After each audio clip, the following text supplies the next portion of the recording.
networker is like a great interviewer. I'm huge on authenticity, guys. It's a big part of my message. Claim your local listings and don't get caught paying someone for your local listing. If you want to be successful, you got to do 6 things 1,000 times, not 1,000 things 6 times. And when in doubt, give to other people and don't expect anything in return. But in giving to other people and helping them, it almost always comes back. It's using the power of partnership, creating trusted partner networks to work with you to make your company be an offer more than just you. They've done 90% of the work. It's your job to do the last 10% to meet them in the middle. Don't let the fear of losing be greater than the excitement of winning. Hello, and welcome to this episode of the Ask Valor Masterminds podcast, brought to you by A Advanced Septic Services and Fuse Networks. My name's Galen. And I'm Joe. We're coming at you from the BD Local Studios in Tacoma, Washington. So, Joe, before we move forward, our previous guest, Chris Williams, what was one of the main takeaways that you had when Chris was on? Well, it's probably going to be something similar to yours, which Okay. has to do with prospecting daily. As sales consultants, I think that's one thing. Sometimes they just get wrapped up in follow-up work and they forget to reach out. So his suggestion was just reach out to 2 people a day. So that turns out to 10 people a week and 40 new people a month. So for sales, it's a numbers game. So if you just reach out to two new companies or 2 new whatever industry you're in, I mean, that's 40 new contacts in a month. You should be able to start generating some, a good return, or at least scheduling appointments to bring on new clients. Right. Just with that 2 new a day. Prospect daily is the main takeaway I had.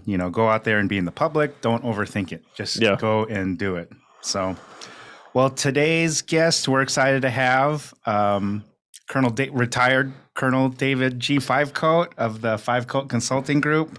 And our topic is a book on grit, which is a very interesting topic as it relates to not only small businesses, but kind of everyone. But we'll kind of focus on the business side. Do you want to give a formal introduction of our guest, please? Sure. So after 24 years as a U.S. Army paratrooper, he has 4 combat tours in Iraq and Afghanistan. Colonel David Fivecoat, U.S. Army retired. Founded the Fivecoat Consulting Group. He now blogs, speaks, coaches gritty leaders, and helps develop gritty organization. A native Ohioan from, I'm assuming you're the Ohio State fan. David resides. I am. You are good. David resides in Columbus, Georgia. So make sure you check out his website, the fivecoatconsultinggroup.com. Everyone, welcome David. Thank you guys for having me. I'm excited about being on and talking to your listeners about grit. Nice. Awesome. And you're also a West Point grad too, right? A graduate? I am. I graduated from West Point in 1993. Okay. Before we get started, can you let our audience know what grit means? So some people may not even understand what grit even is or what it means.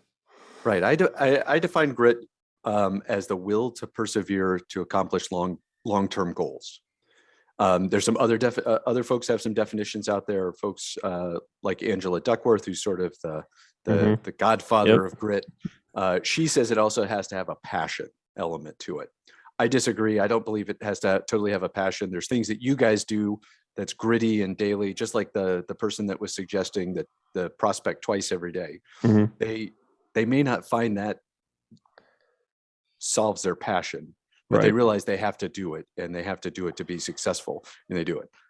I don't particularly have a passion for walking my dog, but I walk her every morning. Right. So that's kind of my gritty analogy of, I'm going to keep doing it because it keeps her healthy, keeps me healthy. And that's my long-term goal I'm working on. All right. Awesome. So we start our podcast getting to know each of our guests. We ask the same 3 questions. So the first question, what are some early lessons learned as an entrepreneur? So from your pivot from the Army, it's relatively new for you. What are some lessons that you learned? Yeah, so I retired from the Army in 2017 and went to work for another company and worked for them until early 2020. And I like to joke that I didn't feel like I was being gritty enough, so I decided to start my own business on the brink of the pandemic. And I learned a huge amount there in 2020, and now have an enormous amount of respect for the small business owners and entrepreneurs out there, like myself, that have managed to persevere through COVID, through hybrid work and everything else. So the biggest lesson, though, is you have to develop some courage and have to be ready to deal with this fear of failure. And your fear of failure may, show up in a variety of different ways, like procrastination or inability to get started, or just unwillingness to do some tasks. And you have to figure out a way to manage those. And for me, at least, the big way that I managed it when I first started the company was I was like, hey, I'm going to be all in for 1 year. And I took that and said, okay, I'll be all in for 1 year. And at a year, which was March of 21, I'll take an assessment. And if it's still good and the company's going well, we'll keep going. If it's not good, I'll hang it up and put my resume out there and go try to do something else. As you guys can see, it was pretty good. And I'm still out there working for the Fivecoat Consulting Group and trying to grow it even larger. Okay, Awesome. awesome. Congrats. So then with that, you decided after 1 year, you evaluated the business is going good. So what has been the best piece of advice that you've been given so far? Yeah, so the best piece of advice, I had to think back to my early days of starting the company, and the best piece of advice is start now. And folks get hung up, and I got hung up, and I got in my head and wanted to have the perfect company. And now, as I look back at it over 2 years, I've iterated and pivoted and done a whole bunch of different things with the company. And I'm so glad I had the initiative to start in March of 20. My website looks nothing like it does today. Didn't have a book, didn't go on podcasts, and didn't even do executive coaching for a year. And now that's the main part of my business. And so just the biggest piece of advice for those entrepreneurs that are out there looking to start is just start and be okay with it not being the perfect business when you start out, but you can keep iterating, keep growing it, and keep making it better every day. What's crazy is that's what a previous guest, Brittany Wagner, was stating. Yes. So she was someone who's, was on a Netflix TV series. She started her own consulting company, 10,000 Pencils. But that's one of the things that she brought up was, doesn't matter. You just have to start now. There's no tomorrow. So why not just start with, if you have an idea and you want to run with it, just start it. Awesome. And there's so many things on your plate when you first start out that, it's tough to figure out where to start between, website and marketing and accounting and billing and trying to draw up statements of work. And so you just gotta, you gotta do a little bit every day and keep knocking it out. Well, it's a good transition to our last question. Since this is a marketing podcast, why is marketing important?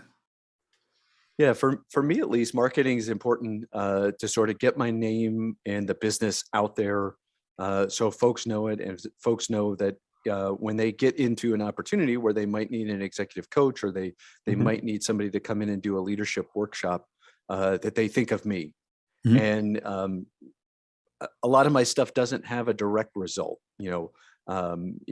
but I believe that I need to do marketing every single day in order to keep myself out there, get through the noise. Because when you think about all the different things that you're bombarded with every day, you just have to keep doing it every day to get yourself out there. And so folks remember you and think of you next time they need somebody in your niche.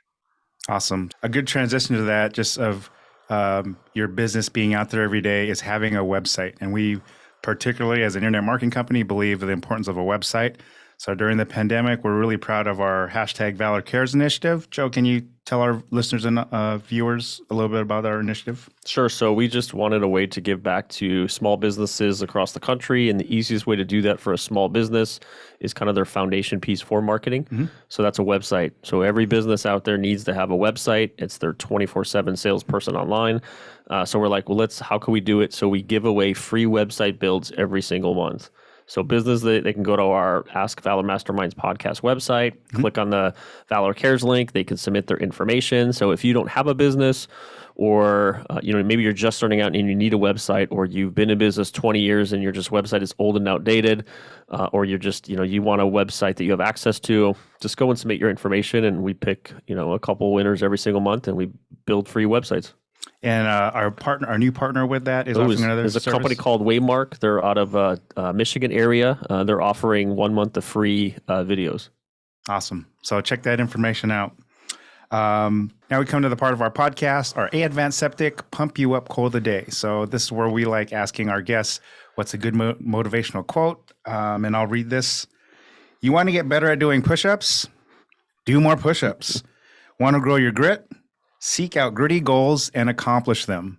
So we see in the background, there's a couple bikes, you're active and everything. So it's a physical quote, but kind of take us behind like the meaning of that, why it's important to you. Yeah, I'm really disappointed I couldn't get you guys to do a couple push-ups before we started. But it would be a memorable it would have been on my knees and him on regular push-ups, but it would have been memorable.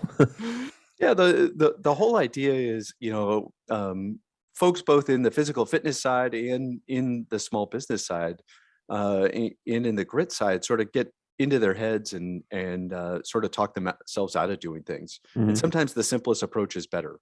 I ride my bike a lot. You got to get out there and ride your bike in order to get better on the bike. Same thing if you have a gritty goal. Mhm. It doesn't necessarily have to be that all-encompassing gritty goal, but look for tiny little ones, or break your bigger gritty goal up into smaller, manageable chunks, and work on each of those each day. It's not tough. Sometimes folks overcomplicate things, and it's just really trying to boil it down to its essence. And Mhm. hey, you want to get better at push-ups, you got to do a lot of push-ups. You can do other things, but bottom line, you got to practice doing push-ups. Yeah. Right. I mean, the flip side of that too is people sometimes do push-ups, but they're doing them the wrong way. So I mean, like having like correct form and doing it the right way may be more meaningful than, like the guy in the bench press who, I benched this 10 times, but you only just bounce it off your chest up instead of like true form. Same kind of applies to these goals too, right? You could cheat a goal and say, I accomplished it, but until you really, the grittiness aspect of it, like doing what you're saying you're doing, like try to build up those mini goals to get to your ultimate goal. So, right. And in the business world is relentless. Yeah. You can't fake it. You either land a client or you don't land a client. And that was an early lesson back in the early days of the company. I went a whole quarter without a client, and you learn right away that you've got to change and do something else if your marketing isn't working and you're not landing clients. yeah, we had a previous guest, Casey Jaycock, says about he had a book, Win the Relationship, Not the Deal. So like look at why you may have lost the deal and like dig deep on your processes and everything. Yeah. So right. All right. Casey's awesome. I got to go on his podcast a while back. Oh, nice. Yeah. Quarterback Dadcast, right? Yeah. Yeah. So shout out to Casey. Our Fuse Networks, did you know? So to maintain your security, trust no one. Remote circumstances have forced businesses to ask themselves about some hard questions, specifically in regards to network and cybersecurity. We all know that it's important, but a zero trust model takes things to a whole other level. Contact Fuse if you want a free audit on your cybersecurity needs. So this part of the podcast, we asked for a couple stats that we want to get David's kind of thoughts on. So this first one, since we're partway through the year, we could reassess these. So New Year's resolution, approximately 164 million American adults set a New Year's resolution in 2021. Yet according to research, only 8% of all people ever feel that they are successful in achieving it. And 42% give up on their resolution before February 1st. So the common resolution is usually a fitness. Fitness memberships are up like in December, January, and then they fall down. And so do probably the attendance. I'm part of that 42% that's given up on my membership, but I promise to go back. After hearing your quote, you want to do more push-ups, do more push-ups. Same thing with the gym. You want to go to the gym, you got to actually do it. Right. I'm part of that 42%. I can admit that. All right. So David, give us your thoughts on that. Yeah, I was going to hit up the same thing about the gym. I was a big gym rat pre-COVID. Haven't been back to the gym. I've sort of set up my own place here at the house now. But in December, the gym would be relatively empty, and it would only be the usual suspects that were showing up there on the same time. Yep. January 1st, it's totally packed, and everybody's trying to hit their New Year's resolutions. And by about Valentine's Day, it tails off and you're back to the usual suspects again. And you Yeah. might get a few new ones because, they stuck to their goals. With folks that I've been coaching on achieving their gritty goals, Mhm. the number one challenge with New Year's resolutions or any goal is actually setting a good goal. Mhm. And frankly, the mnemonic device, smart goals, folks use them all the time in business, but they don't translate them to themselves. Mhm. And thinking about a goal that is specific, measurable, achievable, realistic, and time bound is really the most important thing. And so rather than just say, hey, I'm generally going to lose weight or go to the gym or start a company, you've got to say, hey, I'm going to go to the gym 3 times a week. I'm going to lose 10 pounds and I'm going to assess myself on July 1st, 2022. And hitting all those portions of it enables you to be successful and sort of develop a system to get to that goal. Same thing with a company or marketing. Hey, I'm, just like your previous guest that talked about, 2 people a day, and use that as the tool, and you're going to keep measuring it until July 31st, 2022. Yeah. And I think you have a little bit more stick-to-itiveness and a little bit more grit if you set up your goal right from the beginning. All right. So this next stat, why do most people fail to reach their goals? And these numbers we'll get your thoughts on, but 49% distractions, 27% underestimating the effort needed, 22% underestimated the time needed, and at 3%, rewards and fear. So do these numbers, when you looked at the stat, did these numbers surprise you, or what was your take on these numbers? Yeah, the stats came back. So I ran an online survey for a couple of weeks through my readers and folks that follow me on LinkedIn. Mhm. And frankly, the stats didn't surprise me at all.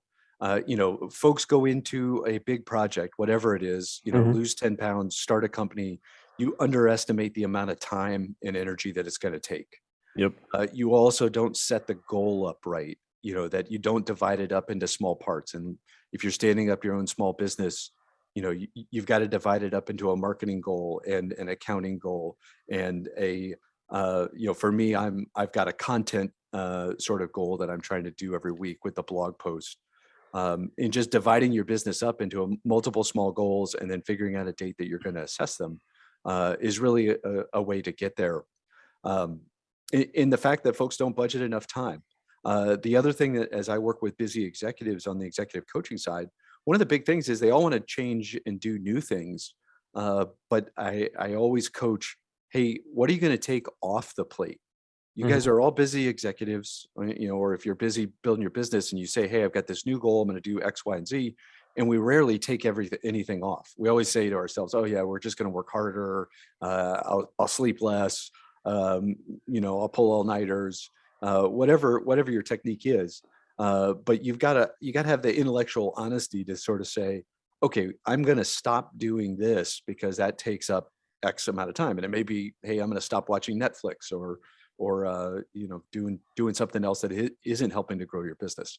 I think those things are kind of important for folks as they try to accomplish things and not end up in that failure bucket like we just talked about. So do you see with like small, medium-sized business owners, that's one of the number one problems is people try to do too much. They have a fear of, I don't want to waste money hiring someone to do this, or being resourceful and finding another person in the company to take care of that task, that they're just so control driven. They want to wear all the hats. Like they don't want to give up, like, oh, I'm giving up too much of my company. Because we've seen it, but I just want to get your thought on that. Yeah, I see it from folks that are in Fortune 500 companies all the way down to small companies. They've been successful and they've been able to multitask and be good at it, and then they take the next level up the ladder, and all of a sudden their system isn't working because they can't do all the things that they used to do, and they're unwilling to give up some of those things. a neat exercise I just took some executives through was this idea of, hey, name your 3 priorities, your top 3 priorities, and then name the 3 things that you've told your group that they either don't have to do or can be average at. Mhm. Now, what are we going to just barely get it above in this example, it was a big company. Right. What are we just going to barely be okay with just barely meeting the minimum standard? Because you've got to give yourself bandwidth to tackle those really important things. If you're Right. not, you're letting some of your direct reports get to pick and choose what's really important, and it may not be your priority. Awesome. So the part of that would actually be delegating, learning to, if part of your goal is to, if you're trying to run with a new idea, I would think that part of it would be delegating something so you have that time to go and pursue whatever's next. Right. And it's so tough with a small business. I'm basically a one-person shop. I've got a couple people that help me, and I feel like I don't have enough revenue in order to justify hiring that executive assistant or that marketing person or the person to help out. And so as a result, I do it myself, and try to do it myself. And sometimes I end up stretched too thin trying to run my own business. Virtual assistants. Yeah. So look into virtual assistants where you pay them hourly and they get paid for the time they work. So let's transition to our main topic. David's book is Grow Your Grit, Overcome Obstacles, Thrive, and Accomplish Your Goals. So as we kind of, the rest of the podcast, for our audience, can you share like 2 or 3 meaningful things or 2 or 3 things they shouldn't be doing that they may be doing to kind of, I don't know if this is the right term, optimize your grittiness, if you will. So, yeah. So, we talked about a few of the big ones already, which is, doing good goal setting, I think is the foundation of anybody accomplishing a gritty goal. Before that, I make sure that folks understand what their personal purpose is. And I take the executives I coach and other folks that I work with through this personal purpose exercise where you go, okay, what are the most important values to you? And then what does that really mean to you? And then how do you combine the 3 most important ones into a personal purpose statement? A lot of these folks haven't thought about their why or thought about their purpose and how that, you may have a lifestyle company that, you're running your own company because you like the lifestyle, or you're really trying to help people out, like the 10,000 pencil person. Those kind of things. It's important to think about your why, then think about the company's purpose, and then figure out good goal setting is really the key to success on both running a gritty company or running yourself as a gritty person. Right. So with, I just want to get your thought on this with like coming out of the pandemic. Do you see like executives or business owners kind of shift or pivot kind of their goals because of this? Like obviously the pandemic affected businesses in a lot of different ways. And we've seen it with some businesses who kind of thrived coming out of it and some that have kind of shuttered, gone the other direction. Is that a factor of like a business owner's greediness, or is it just being a bad business person? Or do you have a thought on that?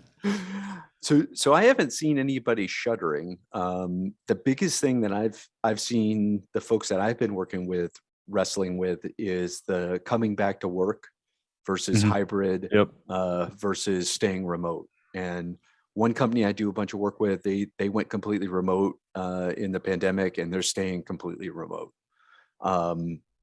The other company has gone back to in-person stuff, but they've had fits and starts with, they came back and then another COVID wave hit, and so then they reduced again, and they keep trying to figure out what the right balance point is and how much time they actually have to spend together with the still risk that COVID's out there.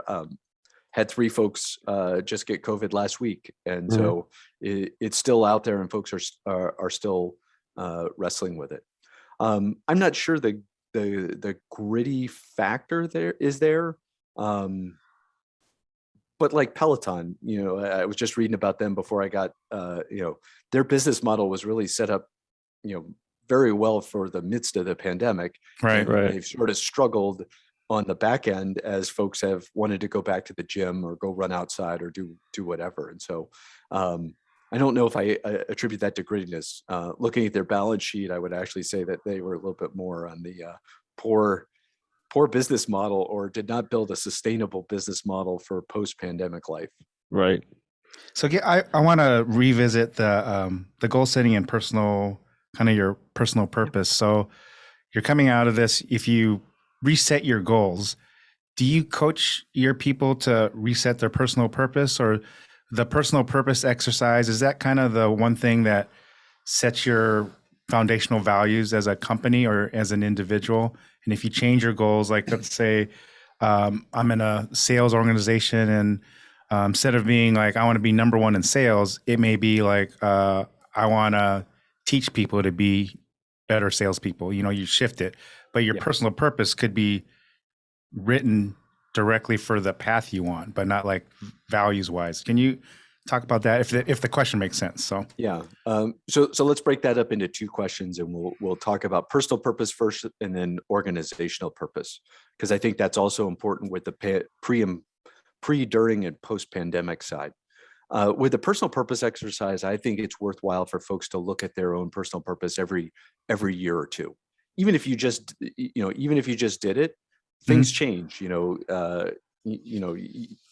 There's things changing all the time. Family members are getting sick, or you have a new kid or a new dog, or all kinds of different things that may change your why, and then change the goals that are trying to support that why, because you want to tie those goals to your own personal purpose. And so I coach folks that it's a good every year or every 2 year kind of exercise to look at, because things are changing.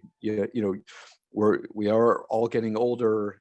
Things look different. Right. On the organizational purpose, I also find that interesting, especially as companies were in person and then totally remote and then trying to work hybrid, because their organizational purpose changed. The things that were important to that company, as they brought in new people, old people left, and the organizational purpose is sort of the underpinning of your company's culture.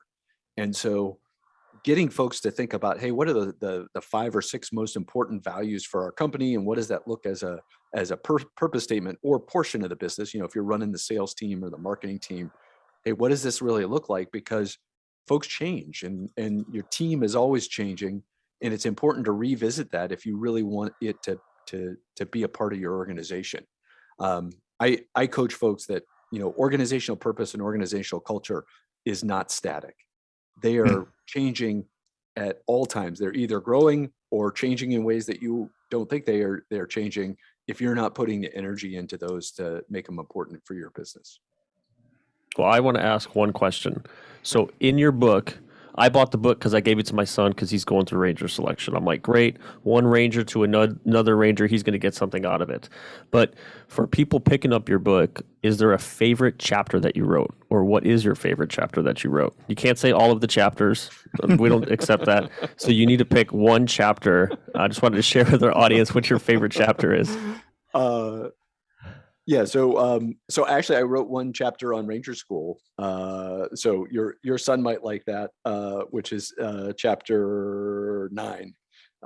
So that one was a lot of fun to look at and just talk about. It was a discussion about how Ranger School is a grit crucible for me, because it pushed my boundaries, pushed me to understand that I could go farther and do things that I didn't think I could do before. And the whole idea is, what are you putting up for yourself during your life as a grit crucible? I made it through Ranger School, and so I have that in my rearview mirror. But what am I doing to test myself and see how can I push my boundaries and continue to grow? And for me, it's long bike rides. I did one a couple of weeks ago in North Georgia. It was 90 miles and 9,000 feet of climbing, and so it was not the most fun day, but it pushed my boundaries.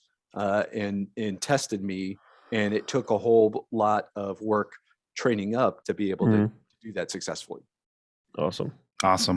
Well, we really appreciate your time today. I think the push-up challenge, we may have a video of Joe doing 100 push-ups that we'll tag you accordingly. In a year. Okay. Yeah, In a year. there you go. So you want to do more push-ups? You got to do more push-ups. So really appreciated the time.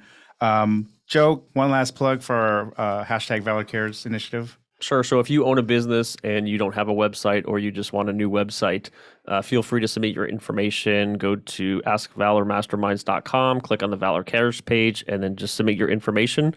And then a committee of people will choose one or two winners every month. Awesome. And we'll have David's contact information tagged in our social channels. Absolutely. The Fivecoat Consulting Group.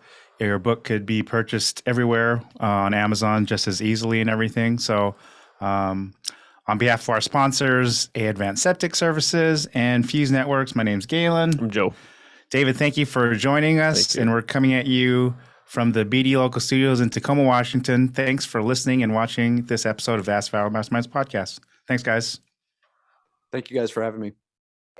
Welcome back to another Marquee Boys Minute. Thanks for tuning in. Here are 3 reasons why professional headshots are important. Number 1, it conveys professionalism. If you're in business, if you are trying to get into a job, it's very important that you have a very clear and professionally shot headshot. Great poses, you're wearing a nice suit. Let's come into the studio and shoot those for you.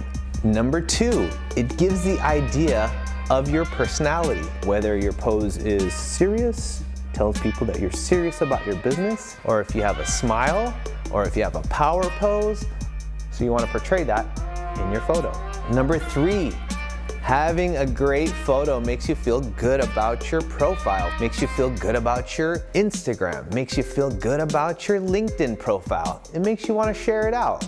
And the more you share it out, the more people are going to see that you're great at what you do, whether it be a lawyer, whether it be a salesman, whether it be in engineering, whatever it may be. Come shoot your professional headshots with us. Visit my website, www.marqueeboyproductions.com, and let's set up some time to shoot your professional headshots here at Creative Block. Thanks for watching. Have a great day.